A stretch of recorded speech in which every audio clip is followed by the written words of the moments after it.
You'll get a lot of advice from all over the place, and people all genuinely want to help you, right? But ultimately, nobody really knows what's your situation. So that's the first thing. Always take time for reflection, introspection, and then decide. And then the next piece is, especially if you're a leader, a founder, a CEO, the next most important place is you have to be decisive. You have to make decisions, sometimes very quick decisions, and you have to know that you will never be 100% right.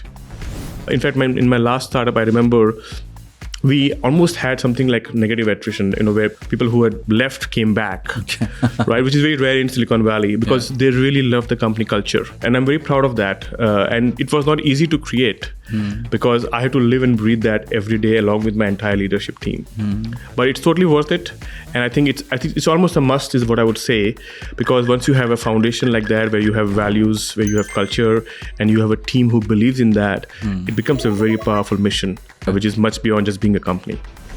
If they truly believe in you and you deliver on the promise, they will be your biggest cheerleaders and they will really help you build a real quality company. So I would say if you can do one thing right, make your customers happy.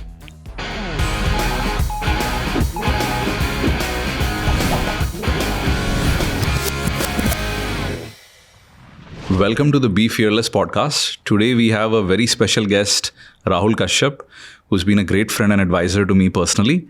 And he's been a phenomenal entrepreneur, multiple companies and exits. So Rahul, welcome to the show. Great to be here, Vivek.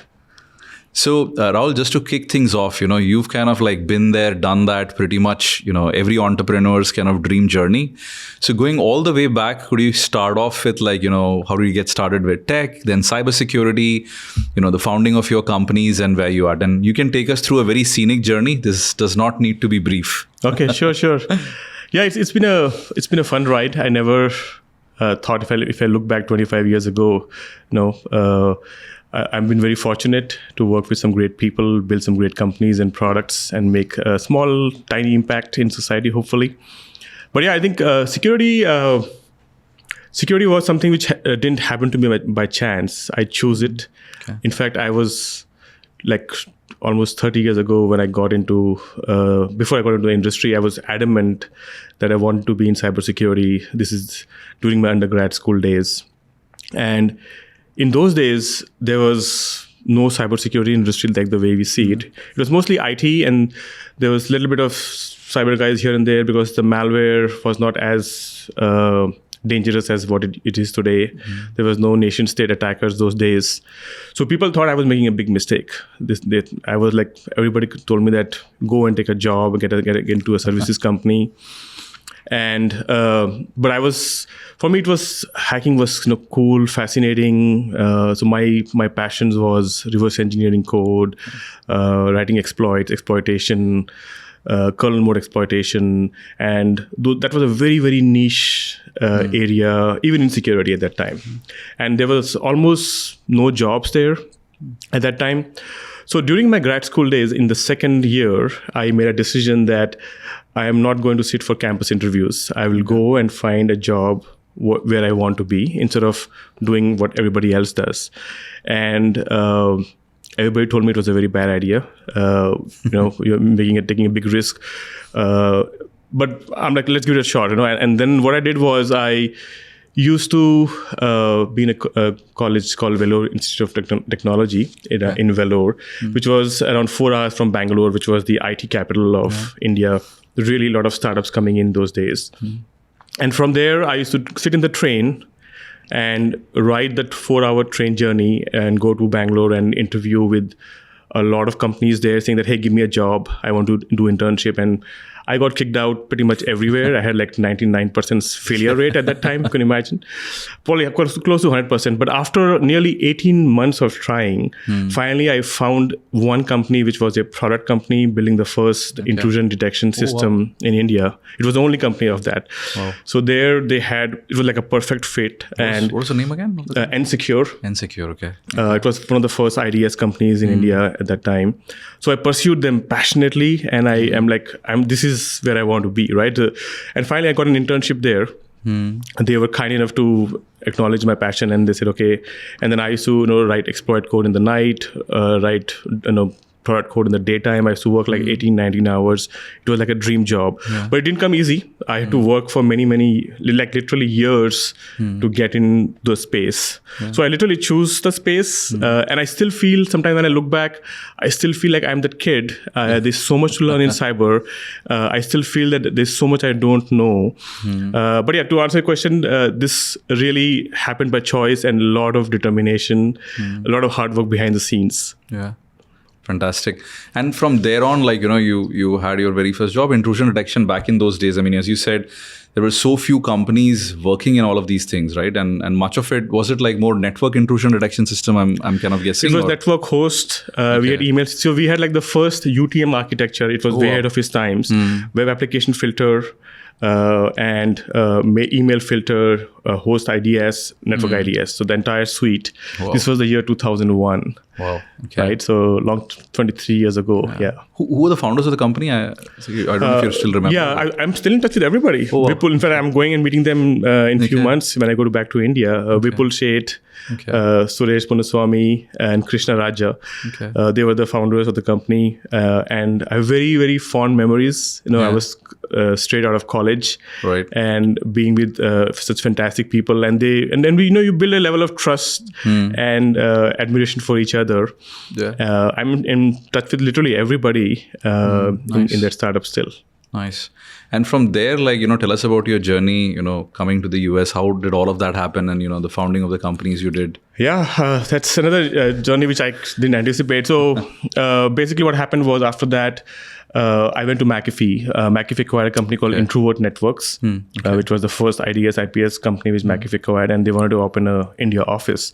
And I was one of the first few engineers there in the security team. A few of the key people in the team left McAfee at that time to go and be, one of them was the co-founder of Palo Alto Networks, Dr. Fan Gong. I was kind of doing well there. Fortunately, they still liked me after a couple of years in McAfee.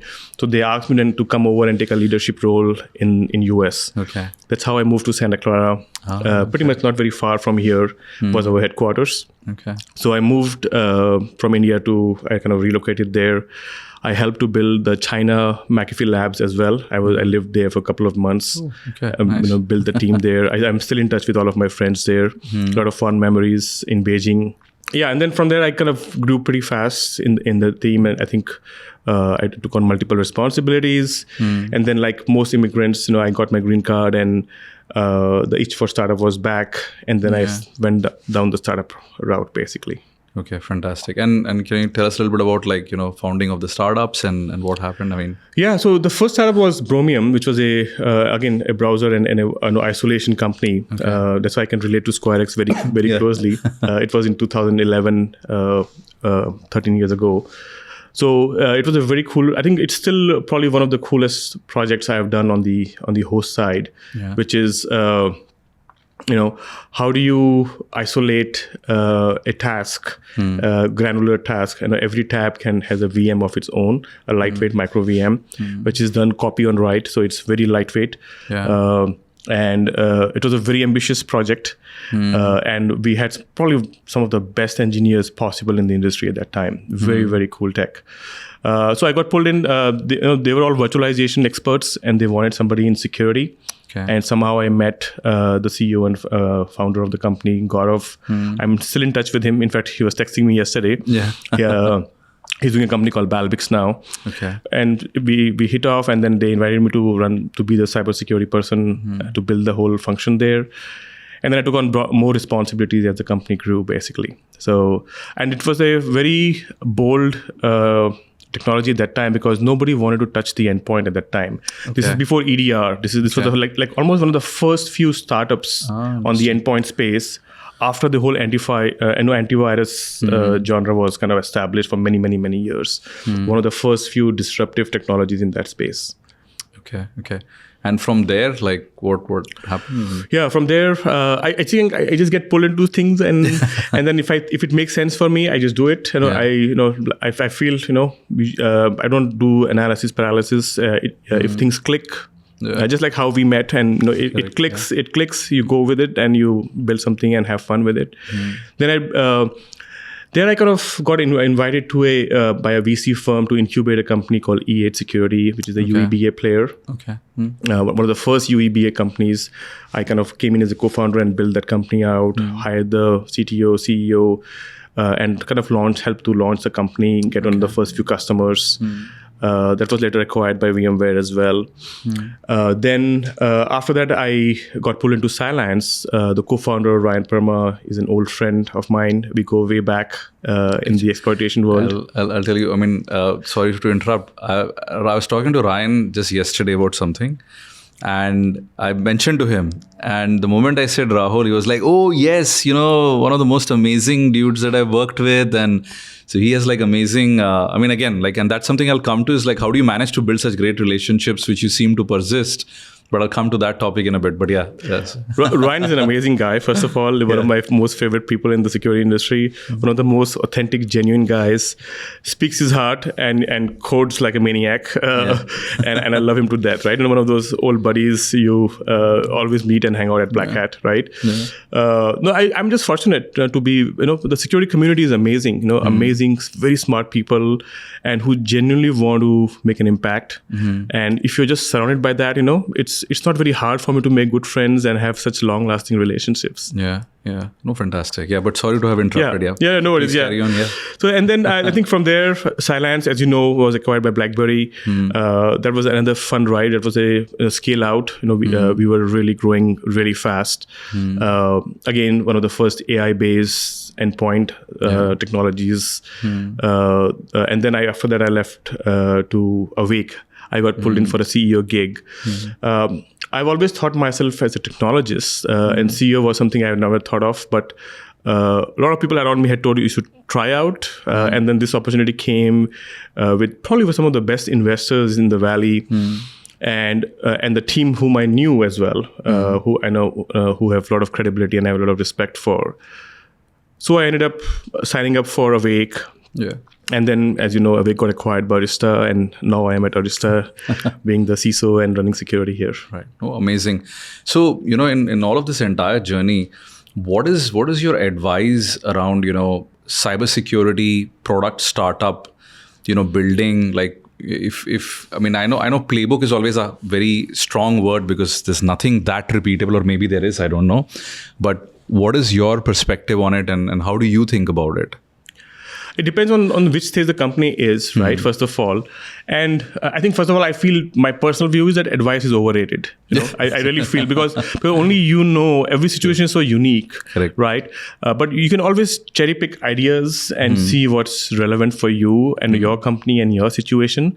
So basically, it's very important for a leader or a founder to take everything in and also digest it and see what's applicable. Yeah. And I typically have this, I filter out like 95% of the stuff, but it's not applicable for me. So you have to have that objectivity to be able to take in, talk to a lot of people who are smarter and more experienced than you, but ultimately use what is relevant for you, first of all, right? Because you'll get a lot of advice from all over the place and people all genuinely want to help you, right? So, but ultimately nobody really knows what's your situation. So that's the first thing. Always take time for reflection, introspection, and then decide. And then the next piece is, especially if you're a leader, a founder, a CEO, the next most important piece is you have to be decisive. You have to make decisions, sometimes very quick decisions, and you have to know that you will never be 100% right. So you have to be prepared for that as well, right? So, but then if you make a wrong decision, you should always acknowledge it and change course. So never get stuck. So I think that is something which comes with practice. Sometimes a lot of failures as well. And that's a journey I have been through myself. I have made a lot of mistakes, learned from them, and I still keep learning from them. Sometimes, it's difficult to acknowledge that you made a mistake as well sometimes. So I think the more objective you are with yourself, your inner self, the better off you come out in the long run. No, yeah, absolutely. And I'll just double clicking on that. I think cybersecurity is evolving in a very big way, right? Like 20 years back, as you said, like IDS companies. And now, of course, you have cybersecurity pretty much in every aspect of technology, right? Yes. It's no longer an afterthought. So in your mind, like, are there any kind of like macro trends that you're kind of seeing overall in cybersecurity that, you keep thinking about? Yeah, I think the industry has changed dramatically, as you see, right? Like 20 years ago, what it was, and now it's like you just can't even imagine. And as technology gets more and more a part of our life, I do see that it's become a big industry. And now being an operator and talking to vendors and being at Arista, I see that, I always feel that consolidation is important. So I think there will be phases of consolidation. But given that it's such a big problem and there are so many important aspects of it, best breed products will still be at play. People still prefer that. I myself prefer that as well, because I want the best product, because there's no point of having an average product. You actually spend more time, money, and cycles on it. So actually you're at a loss. So you have to go for the best breed. So that's something I think has stayed consistent in cyber for a long time. Yeah. So despite consolidation, I think best breed will have a play, I feel. Which I think almost sounds contradictory. I'm talking about consolidation and best breed, but I feel that some of the legacy stuff like antivirus and stuff like that will get come into a platform place, but then the best breed area, like for example browser security, will still stand apart if you can demonstrate enough value to your customers. So I think that's how the industry is likely to evolve. Again, I might be wrong on this, but so far it has been fairly consistent. Best breed, latest and greatest. Like look at companies like Wiz, which have come out, which have really executed well. And now they're the market leader. Like they come out of nowhere in 5 years. Look at what they have achieved, right? So it is possible to build a large, big company as long as you can execute on all fronts. Yeah, and I think that's how the market will probably continue to shape as well. But not to forget, now you have players like Microsoft, where they have a lot of a broad set of products. I think they are more than $30 billion of revenue right now. Yeah. So which is going to be even more challenging for smaller companies and startups to differentiate and keep innovating and keep that bar high. So I think basically, kind of how it was, the bar for security technologies and companies continues to go higher, just like how it is for the attackers as well. Yeah. So I think that seems to be the constant theme which I see, and I think it should stay like this for a while. And Rahul, just to double click on that, of course, so many startups. I mean, hundreds of startups in cybersecurity. Thousands, yeah. And that's really where there's this. It's so difficult to cut through all of that noise and, get in front of CISOs and all of that. Any recommendations that you can give for startups and how to differentiate themselves? And I would say, first of all, you should be able to articulate the problem you solve very crisp and clear. Okay. I think 80% of the startups don't do that well, I feel. That's an area where they can improve. When you start, be really good at something as opposed to be somewhat good at a lot of things. Because then it becomes a me too, slightly better, right? So if you really want to gain attention, you have to be able to demonstrate value fast. Yeah. And once people actually can see it, measure it, you definitely have a shot on the table. I'm not saying you're successful yet. You just have a shot on the table, and you'll get a chance to do a POC or whatever, and you get attention. And then if you do it well, if you execute well, and if you really take care of your customer, and really make them feel that that you're going above and beyond, and this is real, you know what? Your customers will become your champion. And as you have seen, cybersecurity is a community. People talk, and if they see that this thing is standing out, you will be marketed without nobody can do marketing better than that, basically, right? No amount of marketing you do or spend on can be better than that, at least to get the initial momentum. Correct. Right? And I'm talking about this is the phase I'm talking about is probably 0 to 10 in that phase. When you go to later phase, it's a totally different game altogether. Right? So I think I would say crisp and clarity of your product definition and the value prop. Customer focus, and then making sure that you are executing on the promise you're making. If you're making a bold promise, you have to stand by it and deliver on it. I think if you have few of those things right, you definitely can get a good start for sure. After that, it's going to be all execution, how you build out the team, how you manage the culture, how you build the company, and then how can you manage the customer experience post sales. So that's going to be equally important as well. So I'll just touch upon like two of the things you kind of mentioned. One is, of course, company culture, right? And this is probably the most difficult thing to, I would say, get right and keep right over the longer period of time. Yes. How have you kind of like done that, managed that? Any advice that you can share? Well, how I've done that is, first of all, I look at the problem space, the core team talent, the why are we doing the company, and why, and what do we really stand for. And so it should be very simple. The company culture, is like the foundation of the company. It should be simple to the point where anybody can understand it. It should not be complex where you have to ask a lot of questions that why are we doing this kind of thing, right? So it should be almost obvious, right? And it should be something which you truly believe in, because you have to live and breathe it. If you don't, then you cannot build that company culture, right? As a founder of the company and as the core founding team, everybody has to be in alignment that this is the way we are going to build the company. And guess what? You'll be challenged, you'll be tested. And particularly if you're having a very smart team around yourself, people will ask you questions like, why are we doing this? Why not the other way, right? And you have to be able to answer them. You have to be patient, but you have to be firm that this is how it is. And there might be cases also when you start doubting yourself that, hey, perhaps I'm being too strict, or perhaps I'm being, am I confining my company? So all of this has to be pre-thought. You cannot keep on changing it, every 6 months or every year.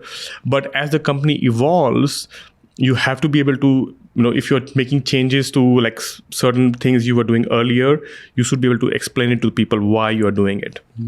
Right, and people should, and I'm sure people will appreciate. Basically, I think one of the best things I have learned in building companies is be transparent with your team, like brutally honest, and it's almost scary to do that sometimes because all kinds of crazy things happen when you're building a company, and but you know what? If you do that, suddenly you find that you are, instead of fighting the battles alone, you have the entire team with you to fight with you. It's a very powerful and amazing thing, and I've seen it come across several times in my companies. So I think if you have some of those foundations, and you're transparent, you can create an amazing culture. In fact, in my last startup, I remember we almost had something like negative attrition, where people who had left came back, right? Which is very rare in Silicon Valley because they really love the company culture. So I'm very proud of that. And it was not easy to create because I had to live and breathe that every day along with my entire leadership team. But it's totally worth it. And I think it's almost a must is what I would say, because once you have a foundation like that, where you have values, where you have culture, and you have a team who believes in that, it becomes a very powerful mission, which is much beyond just being a company. Yeah, no, fantastic. And the other thing I wanted to kind of like touch upon is you mentioned like customer success post-sale, right? So a lot of times I think, for most startups feels like the uphill battle is getting to sale. But of course, and after that, people just feel, okay, now you bought the product, you're probably on your own. So tell us a little bit about like, how should one as probably an early stage startup structure customer success, post-sale? Yes, that's very important. And I think I do agree with you. It's somewhat an overlooked thing as well. In the first 10, 15 customers, probably it'll be your the core engineering team leads who will be doing that along with your leadership team and yourself. But once you feel the product is getting enough traction, you have enough customers and there's more demand, you should find dedicated people whose job is to be the advocate of the customer, not the advocate of the company. Right, and that's very important. That's a good distinction. Because they have to really listen to the customer. Because what happens is, there's so many things happening. You have so many priorities. You have so many things to do, and the sale is already done. And so sometimes, a lot of times, people make the mistake of saying that, okay, I'll come back to you next year, before the renewal or whatever, right? So, and that is where things start going south. And remember, your best champion is your customer, and nothing else. It's just nothing else, as simple as that. So investing in your customers and making them successful, and not just successful, satisfied and happy should be the top priority. And it will require a lot of effort. It will require you to do a little bit of extra hiring, investment, but it'll be worth it. Yeah. No, I think that's a great point. I mean, and we are early stage as well. And that is something, I myself am now experiencing and seeing, right? Like post-sale, people still want to be engaged, and, they have so many new problems which kind of like show up which they want to discuss with you. So yeah, that's a great point. And Rahul, this is really where kind of segueing to, browser security. I mean, you've been a great advisor to me, personally. I've learned a lot from you every time that we've discussed. So what are your thoughts about like browser security as a space at this point in time? Yeah, I think I truly believe that browser is like the modern operating system. If you look at probably, I don't know, what is the statistic, 80%, 90% of the productivity of an average employee relies on the browser at some point. Yeah. Right. So it's a very key element of today's modern day-to-day business, and that makes it a very good target for attackers, because this is the intersection point. This is the product which actually takes your employee out of your company, looking out for what else is happening in the world. That's how they browse the internet and they go out, right? And this is where the danger starts. And it's a tough problem. Nowadays browser security has improved, with sandboxing quite a bit, but that has also created a bit of a black hole. A lot of the endpoint tools don't have detailed inspection capabilities of what's going on inside the browser. So I truly believe that there's a lot of scope for improvement. And I also think that browser identity, some of these spaces should work more tightly, because it'll just create better workflows and much better solutions as well. Not just that, I would go one step further. I would say even the SOC teams should have clear visibility of what's really going on inside the browser, and should be able to do detailed investigations. So, and that's kind of where I like the SquareX product, because you are actually solving that in a very elegant manner, and I think that's a very relevant problem to solve. Thank you. Yeah, I mean, as you said, that's the exact thesis that we have as well. And from our perspective, the key thing that we looked at and said, as you said, like 90% of all time is in the browser. There are so many complex web workflows happening right now. And, SASE, SSE, secure web gateways, which came in like 7 to 10 years back. Unfortunately, just looking at network traffic to figure out application layer attacks is no longer possible. And, your endpoint solutions have zero visibility. And that's really where the whole thesis about building something browser native, where we have the ability to integrate with literally any browser as a browser extension, and trying to, monitor, inspect every web workflow and have the ability to block attacks, isolate some things and all of that. So Rahul, segueing from there, everybody talks about like AI now and AI security. So, and I know it's a very cliche question to get asked now, but what is your thoughts about like, this entire space, and where is it headed? Yeah, I think it is definitely, this is definitely a real trend. We are seeing, I would say the entire industry is almost turned upside down with AI, the AI wave. And pretty much a lot of the enterprise stacks can have AI capabilities and can be better, faster, smarter, cheaper. Yeah. So why not? With the compute capabilities, and what we have moved a lot from a technology point of view, and AI is a new ability we have as a function of that. And so yeah, I would say that space is definitely real. I would say that a lot of an average application, even in average, will have GenAI to some extent. So this is something which I'm seeing across the stack, from IT security across the world. Even HR applications are getting bunch of AI capabilities and so on. So yeah, I would say AI wave is real for sure. It will definitely impact cybersecurity industry as well in a meaningful manner. I would say still early days from a maturity point of view. I'm seeing remember GenAI is fairly easy to prototype and build, because and that's the whole advantage. That's the whole big breakthrough here, is that you literally have AI for everyone, which was not possible earlier. So I think people will have to think a little bit more deeper beyond just GenAI and copilots. That's a good starting point. That's a good feature to have. But if you really want to build a platform and a large company, you have to have far more capabilities and differentiation. And I think people are beginning to get there, but not there quite yet, because this is literally the second year of those products, early days, and the entire space is moving so fast. It's like literally every few months things are changing dramatically. And then the next part will be securing the AI. I know you have AI for security and security for AI, both ways.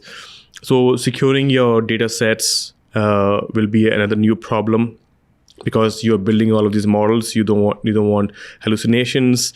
So yeah, there's a lot of innovation happening there as well. There are a lot of very innovative startups as well, which are working on this.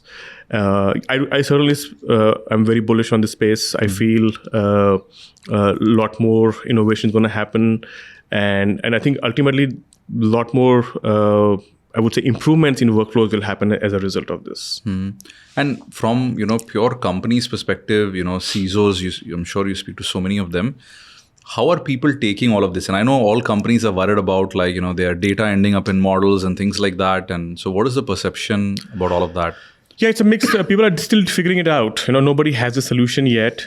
People are still figuring it out. Initially, a lot of people were reluctant and they were resisting it, and they were trying to block it, block ChatGPT, block AI, OpenAI, or whatever it is, right? So I don't think it's practical to do that. I can have an API call from OpenAI behind 5 or 3 web applications. You can't. How do you deal with that? How do you detect that, right? So that's going to be hard to detect, and even if you detect it, it won't scale well. It'll be clunky, because you'll have to do stuff like man in the middle and whatnot to really infer what's really going on. So you have to literally plan and adapt that this is going to happen, and figure out how do you deal with this in a meaningful manner. Right, I think, and that's not going to be easy, because a lot of things can go wrong as well. People can copy source code and whatnot. Can also all the things that you really didn't want to happen can now happen as well. So it is a real problem, and for a lot of people, and especially in companies where there's a lot of regulations they need to follow, it is a serious problem for them. So how do you control humans suddenly have this superpower called AI, and how do you keep them distant? It's not going to be easy.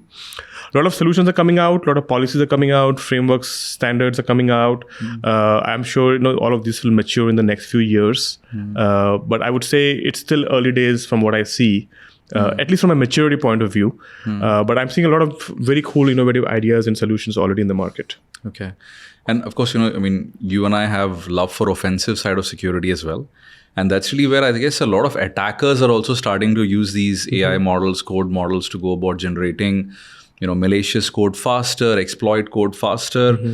And this is one of the things I wonder about is, for an average cybersecurity company, or even probably one of the top tier ones, for them to roll out an update against an attack, they still have to go through a very well-tested process, right? And recently we've seen what happens if you don't. But the key thing over here is, I wonder and worry how a security company will be able to go ahead and match the speed at which attackers are now going to break in. Because an attacker can just run a POC code, and even if it works, it works. So he's not worried about anything bad happening with his POC code. But a company can't, security companies can't ship patches that fast, or security updates that fast.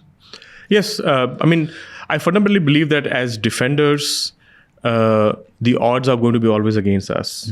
And this is one of the reasons why I started on the offensive side and I went on the product side, because I felt like this was more deaf. Right. At one point, I remember in the early days of security, exploitation was much harder because there was nothing you to figure out on your own. But I think as we have evolved, you can see it for yourself. Defense is far more difficult, and it's going to get more and more difficult. So I think for that, people have ideas of layers of security. You should not have single point of failures. You have to anticipate and plan for it. And then what happens if this happens?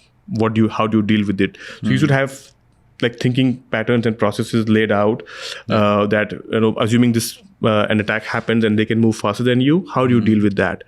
So And this is kind of where a lot of my CISO friends are working on frameworks. But definitely, I do agree. I mean, it's not going to be easy. The odds are getting harder and harder. And kind of going all the way back, how do you think this is actually going to even impact cybersecurity education, but all education, right? Because now there's so much more. I mean, we both have kids. Yes. So much more that a young kid has to go learn to actually be even basic productive at an organization, right? Yes. When we came to the industry, there was no iPad, but now kids are born with iPads. Yeah. So I'm sure that people will adapt, and AI will become a tool which they use to build their careers on. It'll be like an iPad plus, you can call it, right? Because it's a major power they have now with AI and so on. Yeah. I think specialized education will become more relevant because I think just an entry point, writing basic code, probably won't be enough to enter the market. So I do feel there'll be some shifts. We're not there yet, but that's something which I feel is imminent. We are going to see major changes, and that could also impact and change the entire educational system as well. Because they have to say, okay, what we have done is literally legacy. Now you have to adapt and train kids so that they are equipped to enter into the industry with the latest and greatest. So yeah, I think there could be a major disruption, but a disruption like this takes time. And typically, I think the industry has to lead and give clear indication to the educational sector that, hey, what you're doing is not going to be good enough in the next few years. Yeah. So I'm sure everybody's watching and closely looking at it. So it's going to be interesting times for sure. Yeah. Shifting gears back to CISOs and cybersecurity and all of that, what do you think are today top couple of concerns that most CISOs have? Because I know a lot of startups want to build what CISOs want. So in your mind, what are the top priorities which kind of come in from a security concern? Or yeah, I mean, first of all, everybody has a budget, so you have to plan and how much can you buy, what can you buy. Yeah. I think it's heavily dependent upon the nature of industry you are in and the nature of business you are in. So you have to always, as a CISO, you have to always look at business first. What is it that I'm protecting and why? And then you can look at the how you do it. So it all depends on which sector you are in. There are industries which are heavily regulated, like the financial sector, the healthcare. There the game is completely different. The tech industry is very different. The manufacturing industry is very different, and so on, right? Yeah. So understanding the business helps you create a threat model. Yeah. Okay, this is what my business needs. From there, you come back and look at what are the solutions I really care about. And then you will suddenly see there are so many solutions. Then how many of the solutions can I consolidate? How many solutions I need best breed because they're mission critical. So that's kind of how I think about it. It's almost like, find the program source and then reverse engineer your way back into the solution to how you actually go and implement a solution in your environment.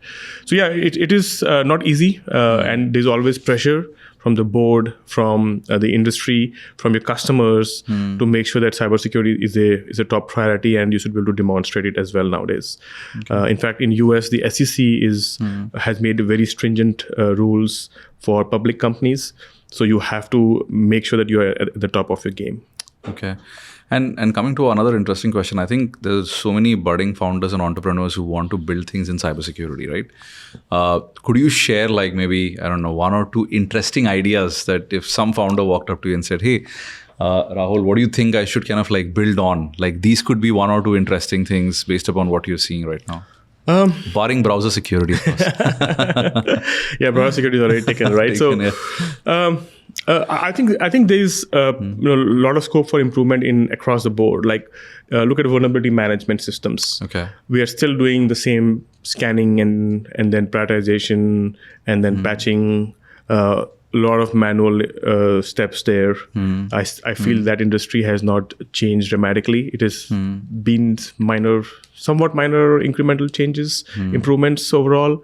So that I think that one area, and that's a very big problem for CISOs and security operators, because you'll find almost zero company where you have 100% patched assets. There'll always be something which is coming all the time, which is not patched, high, medium, critical, and so on, right? So I think that's one area where if you can improve something and do something very innovative, you can actually save people's time. You can help them prioritize. That's one good area I feel can improve. Cloud security, a lot of changes have happened. I'm sure there's more on the endpoint space as well. With the whole advent of AI, the DLP space will completely has to be reshaped from scratch. Because earlier DLP was mostly clipboard hardening and so on. And now you're looking at what's going out and through some API in ChatGPT and whatnot, right? So a lot of things will change from that perspective as well. And I think the AI wave will shake up quite a few things as well, which are legacy, which are traditional. I'm seeing already a lot of improvements happening in the pen testing world.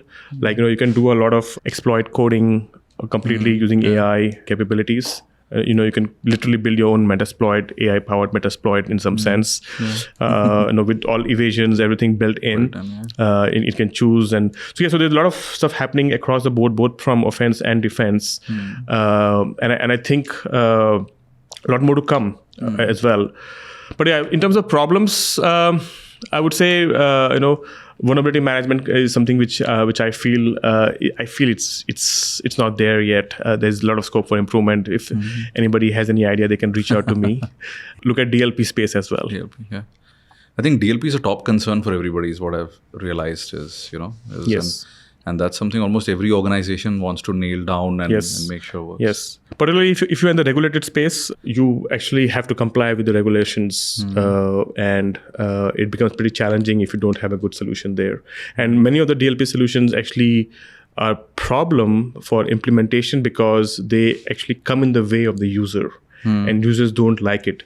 So a lot of the DLP solutions create a lot of friction. And that's why some of these rollouts can be very painful as well. No, fantastic. Thank you so much, Rahul. Thanks so much for being on the show. It was absolutely amazing to talk to you, learn from you. And all the best. Thank you. Thanks. Yeah. Thanks.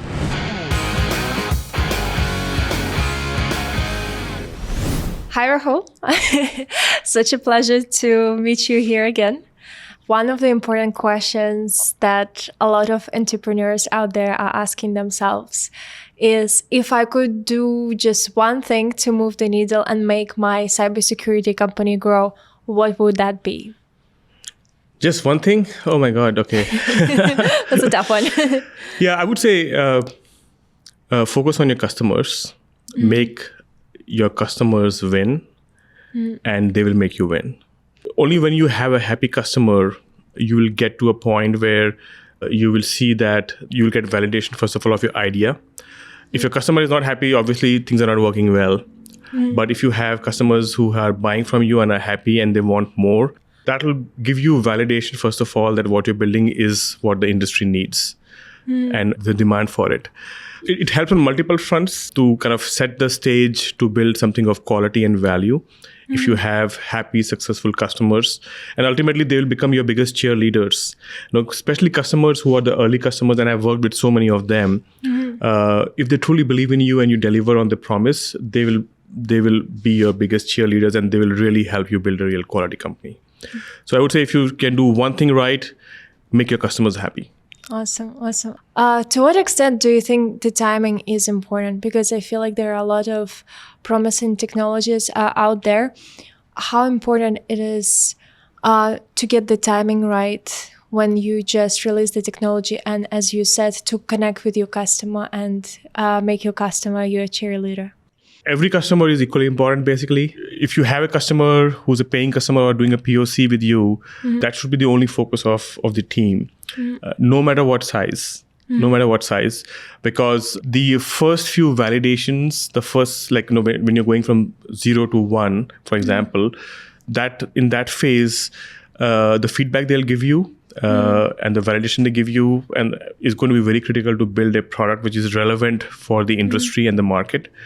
So I think you can't really time that very much. You have to basically go as it comes along. And then from a timing perspective, you will come to a point of maturity where you have enough customers, and then you probably need to have dedicated people just for that purpose full time to make sure that they are taken care of, right?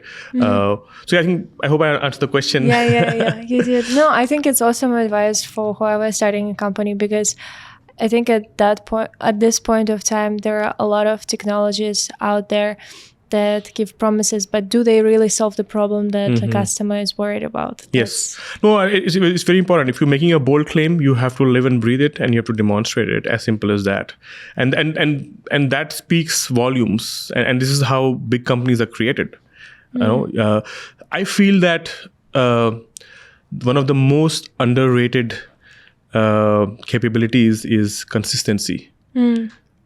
People we want to look at the flashy things and all, but if you are consistent and you are delivering consistent results and you are consistently keeping your customer happy, you are in for a big ride and a great ride. But you know what? It sounds very easy. It's very hard to do that. Consistency is far harder than people realize, and that's why I think it's one of the most underrated traits of being an entrepreneur. I think it applies to everyone. Like everyone in your team just has to keep up with the consistency and everything. Yeah.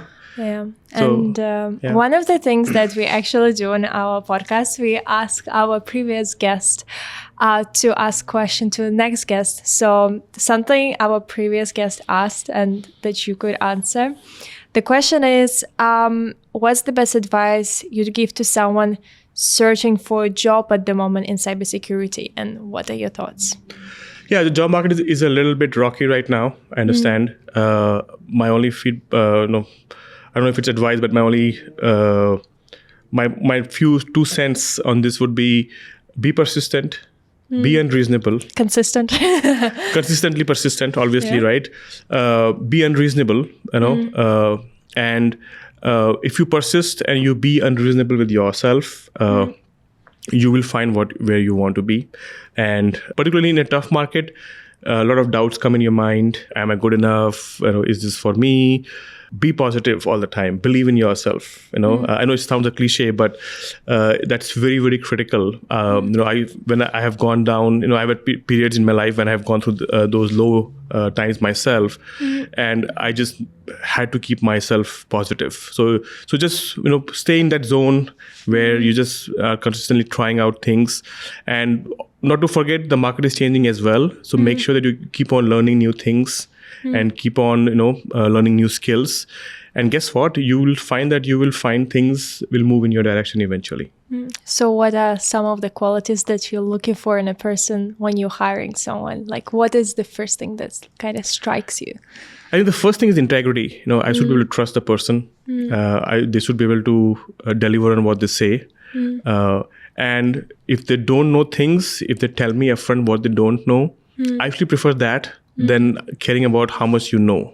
Yeah, makes sense. Right? Typically, so my filter is a little bit different because at least the core team when I build, it is very important that when the whole world is coming apart and things are falling apart, you should be able to rely on your team, and that's very important. And that's when you really need them the most. So I always look for, is it this person? Can I rely on them? That's kind of some of the things I look for. Trust and integrity, and also can they execute? Talk is easy. You have to be able to demonstrate that you can get the job done. Yeah, of course. I mean, in a world where cybersecurity, everyone wants like zero trust, you have to have trust in your people. Yes. And you start with zero trust and then you earn the trust. Exactly. So what is one question would you like to ask the next guest that's going to be on our show? Oh, geez. What is the one thing that you should not be doing?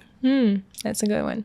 Okay, well, keep it in mind. Thank you so much for being with us here, Rahul. Thank you, Sasha. It was a pleasure. Yeah, Thanks. Thank you.